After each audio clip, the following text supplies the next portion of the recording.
Welcome geniuses, I'm Genie, your best buddy for A-levels. In this channel, we'll bring you to explore the secret formula behind success.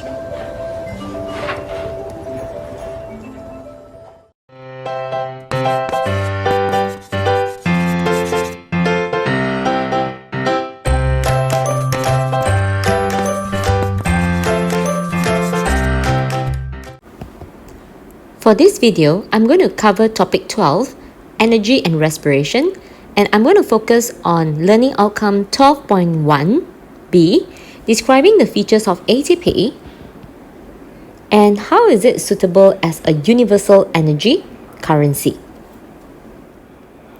So we are going to approach this learning outcome by referring to an essay question. As we all know, for A2 paper 4, there is section B, where it's actually essay writing, but it's more like a free response writing where students can actually present the points in a point form, or they can actually draw and annotate on the drawing, or they can actually illustrate in the form of table or flowchart, as long as your points are being conveyed. So let's see what are the expected points to get 8 marks for this essay question. As you can see, it's the same as the expectation of the learning outcome, where students need to be able to describe the structure of ATP, and you need to be able to describe the role of the ATP as an energy currency.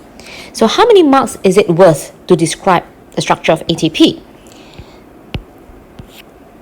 To describe the structure of ATP, it's worth 2 marks as, number 1, we will start with ATP is a phosphorylated nucleotide. Later we're going to look at the diagram on what is actually a nucleotide and what does it mean by phosphorylated. So in short, nucleotide is like in AS, we know that it's made up of a pentose sugar, a nitrogenous base, and a phosphate. So if it is a phosphorylated nucleotide, it means that this molecule has an extra phosphate.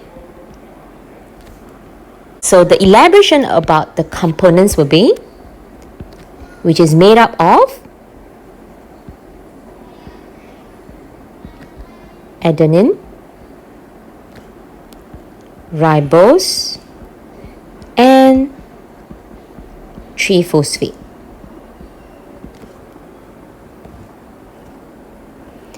And the next point onwards will be all about the roles of ATP.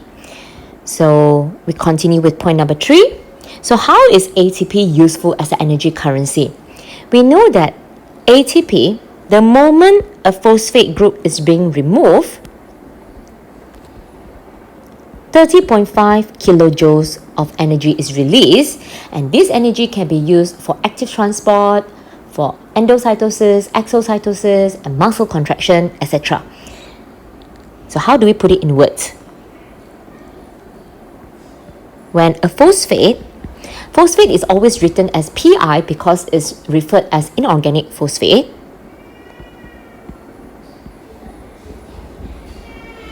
30.5 kilojoules of energy is released. And you can present this point in an equation form, where when ATP is hydrolyzed, you need to add water molecule. Then you get ADP plus Pi and 30.5 kilojoules. And at the same time, you can present another point showing that this is a reversible reaction.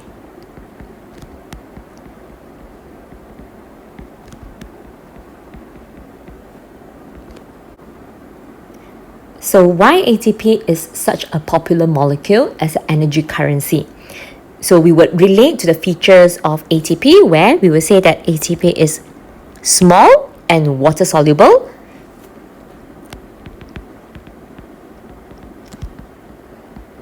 So they can move around the cells.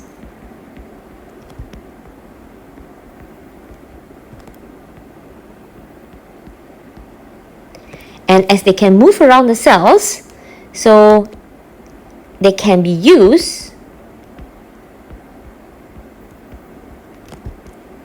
by cells as immediate energy donor.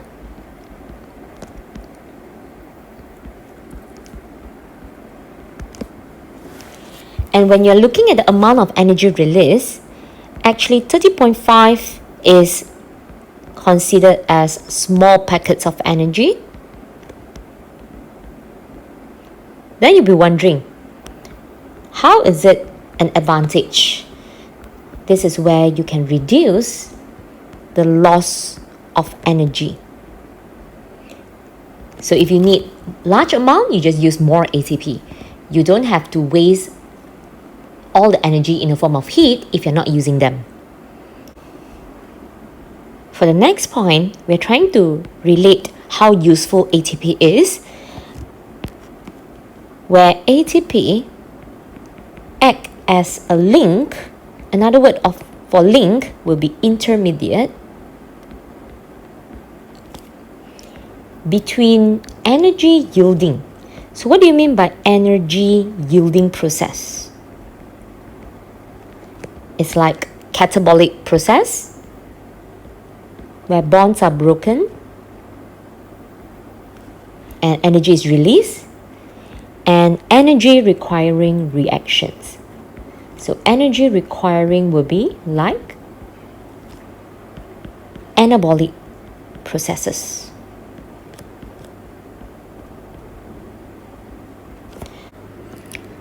So I'm going to show you how ATP acts as a linkage or intermediate.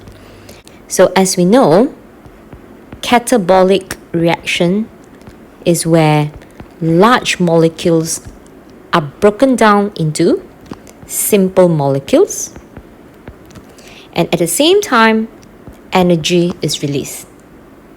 While on the other hand, anabolic process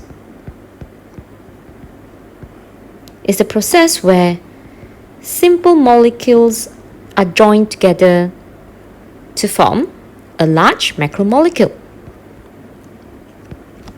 and energy is required. So now, the question here is, where do they get the energy?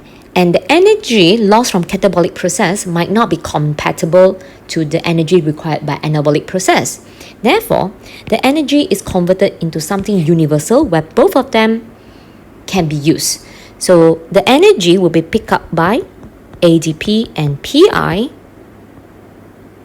and the energy will be stored in the form of ATP. And as ATP is hydrolyzed, the energy released can be used by anabolic reaction. So that's how convenient or universal ATP molecule is. And for the last point that we have not used will be high turnover. So for the high turnover rate, we can actually add on to point 4, where as we're saying that this process is reversible, it has also high turnover rate. And usually for questions that they actually wants you to describe about the role, if there are relevant examples, you can actually quote. But make sure you quote correct and relevant examples in order to qualify for a mark. Let's relate to a question on the importance of knowing the structure and the function. So it's always advisable to learn the essay first, learning on how to write all the points, and then you will be able to apply the points to structure questions. So let's say question part 7A1, name the base. So as we know that ATP, the full name actually stands for adenosine triphosphate. So X is obviously the nitrogenous base, adenine. And do you know that this is actually ribose sugar?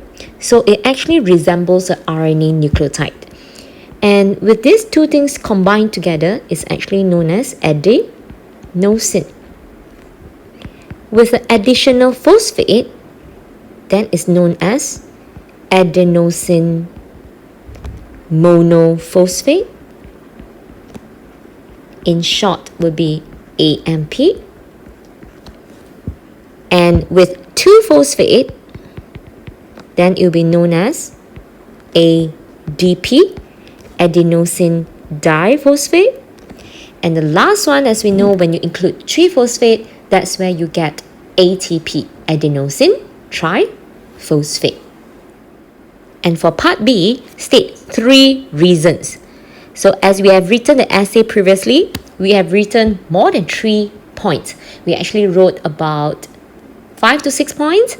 So now you just need to rewrite whatever that you can recall. So number 1, obviously we can talk about the loss of the phosphate leads to energy release. So it's very convenient. And every time the energy is lost is only a small packet of energies released. And the ATP is small and water soluble, so can move around the cells and act as a immediate energy donor.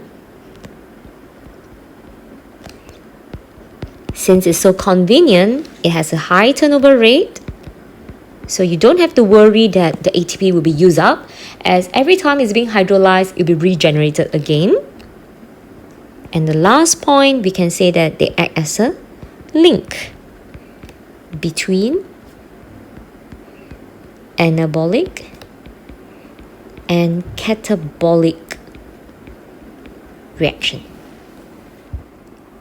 For more details on the 4 main stages of aerobic respiration, do join my group on A2 lessons. Thanks for watching the video. That's all for today's video. If you're interested in more genuine sharing by other geniuses, please subscribe to our channel and don't forget to turn on the notification bell, ding dong. Also, if you're struggling with 1 or 2 past year questions and the mark scheme just doesn't seem to help, Genie has got you covered. Feel free to let us know what question it is by filling in the Google form linked in the description below. GenieUs Hub will get genius teachers to fulfill your request for the solution. Genie will see you next time. Bye-bye.